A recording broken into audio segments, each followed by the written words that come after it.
সনাতন কাকা? এই বিজনেসম্যান লোকটা এখানে কোত্থেকে চলে এলো? ওই লোকটা গিয়ে না ডেকে নিয়ে এসছে বস। তখনই দাঁড়িয়ে থাকতে দেখে ভাবছিলাম তো তোমাকে বলবো।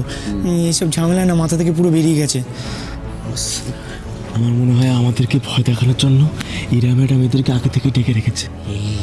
একদম ঠিক বলেছে বাপি, ঠিক সময় চলে এসেছে। সনাতন কাকা তুমি? কাল একটা মস্ত বড় ভুল হয়ে গেছে রে মা। কি ভুল?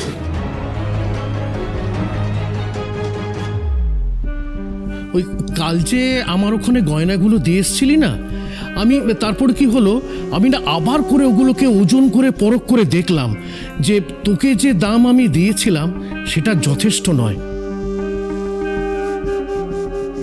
তোর আরো কিছুটা প্রাপ্য আছে। হ্যাঁ? দেখ, তোর বাবা মা আমার কতদিনের পরিচিত, কতদিনের বাসিন্দা বলতো তোরা এই পাড়ার। হ্যাঁ, তোদের সঙ্গে কি আর আমার আজকের পরিচয় রে? তোকে আমি কি করে ঠকাবো মা? তাই ওই বাকি প্রাপ্য টাকাটাও নিয়ে এসছি।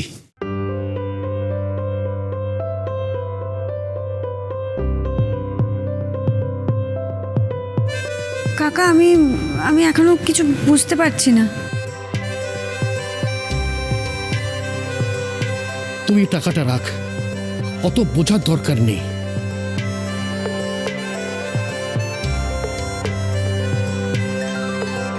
$2.5 লাখ আছে, কেমন? কি? এই গয়নাগুলোর বাকি মূল্য। কাকা 2.5 লাখ টাকা? রাধা মাধব, তুমি আমাদের একমাত্র সহায়। তুমি আজ সনাতনকে এখানে পাঠিয়েছো। দি দি আমাদের আর কোনো চিন্তা নেই। সত্যিই রাধি, পুরো ম্যাজিক হয়ে গেল।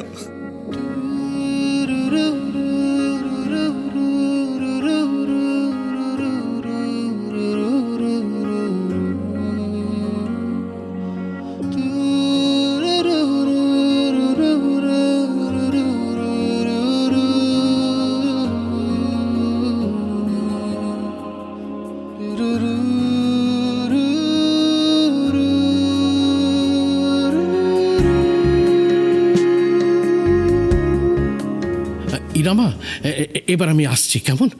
না কাকা, দাঁড়াও, আমার একটু কথা আছে তোমার সাথে। বলছি, কালই তো তুমি আমায় বললে যে ওই গয়নাগুলোর দাম 3-এর বেশি হবে না। আজই হঠাৎ দামটা মানে এত বেড়ে গেল? মানে এটা তো প্রায় ডবল। মানে তোমার কথা ভুল হচ্ছে না তো? নেই বোঝ, এবার কার হেল্প করবি বোঝ। এবার অনেস্ট দেখা দেখে পুরো টাকাটা ফেরত না দিয়ে দেয়। উফ, তোরা দুজনেই না অদ্ভুত। ইরাবতী, বলছিলাম উনি যখন টাকাটা দিচ্ছেন তখন নিয়ে নিন না। মানে ওনারা তো ব্যবসায়ী মানুষ, সচরাচর ভুল হয় না। হ্যাঁ, কিন্তু তাছাড়া টাকাটা যখন নিজের থেকেই আপনার কাছে আসছে তখন ফেরত দেবেন কেন, তাই না? আর এই মুহূর্তে টাকারও তো আপনার খুব প্রয়োজন। ভালো কথা বলেছো বাবা। ইরা, টাকাটা রাখ তুই। হ্যাঁ দীপ, টাকাটা প্লিজ নিয়ে নে না। হীরাদীপ, টাকাটা নিয়ে নাও না। আর তাছাড়া টাকাটা তো তোমার প্রাপ্য, তাই না?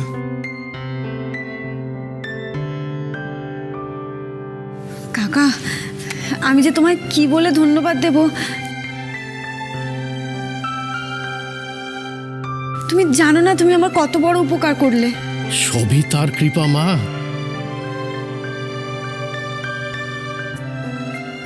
ও কাকা, বলছি তোমায় একটা অনুরোধ করব।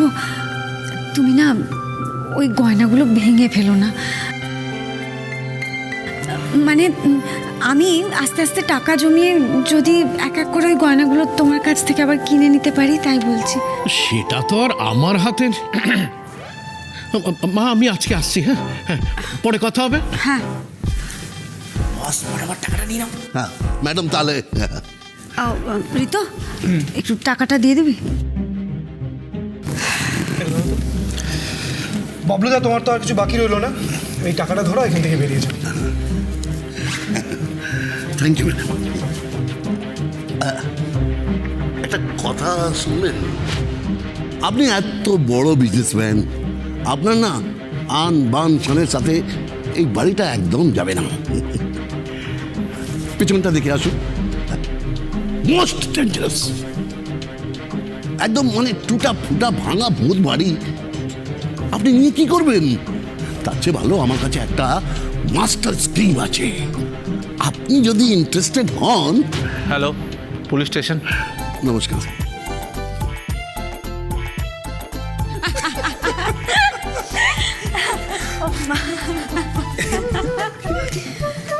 কি বলেছিলাম মিস্টার চ্যাটার্জি, সব কিছু এখনো শেষ হয়ে যায়নি।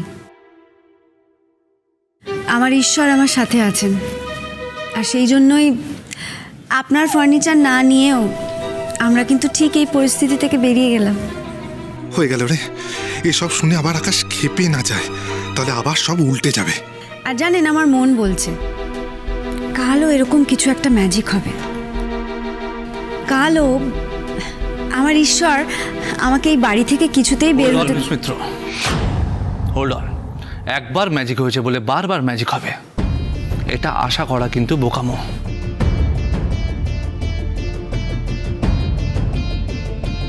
একবার লাক ফেভার করেছে, কিন্তু বারবার লাক ফেভার করবে না। দেখা যাক। কালকের দিনটা আমার মিত্র, কাল পুরোপুরিভাবে এই বাড়িটা আমার হবে। কাল আপনার কোনো ঈশ্বর আপনাকে বাঁচাতে পারবে না।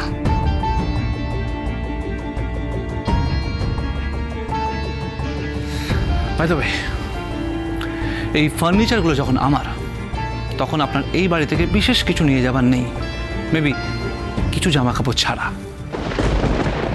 এই আকাশ, ছাড় না, মানে আবার ট্র্যাক চেঞ্জ করছিস কেন? হ্যাঁ, ছেড়েই দিই।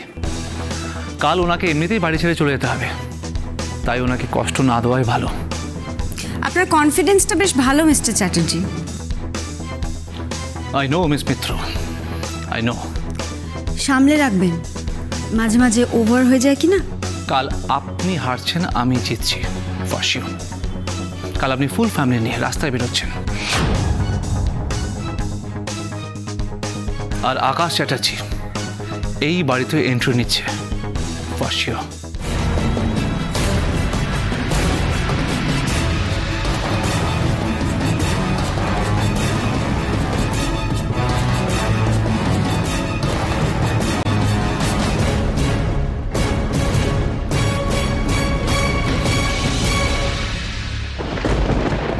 ও গড, কিছুই তো বুঝতে পারছি না। বাবলু দাদা কি বেরোলো বাড়ির থেকে? আর কতক্ষণ এইভাবে রাস্তায় ওয়েট করব? ফোন থেকে ব্রতদাকে বলছি চলো এখান থেকে, শুনছেই না। এই ব্রতদাটার মাঝে মাঝে কি যে হয় কে জানে।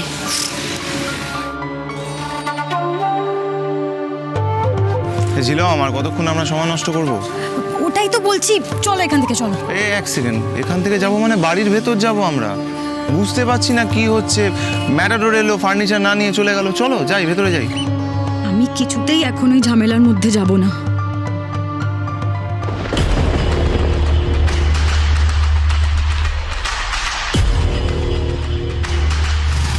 ব্যাপারটা কি?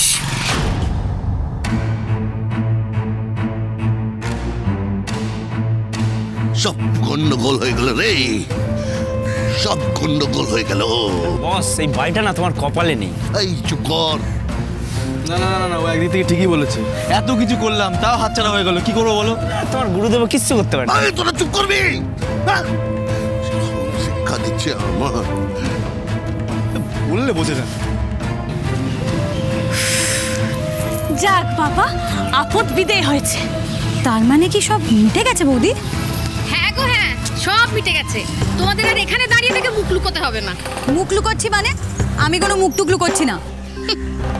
সে তো আমি দেখতেই পাচ্ছি। যাকে এখানে দাঁড়িয়ে থেকো না, যাও বাড়ির ভেতরে যাও। আরে এই মহিলা, এই ছিলাম, বললাম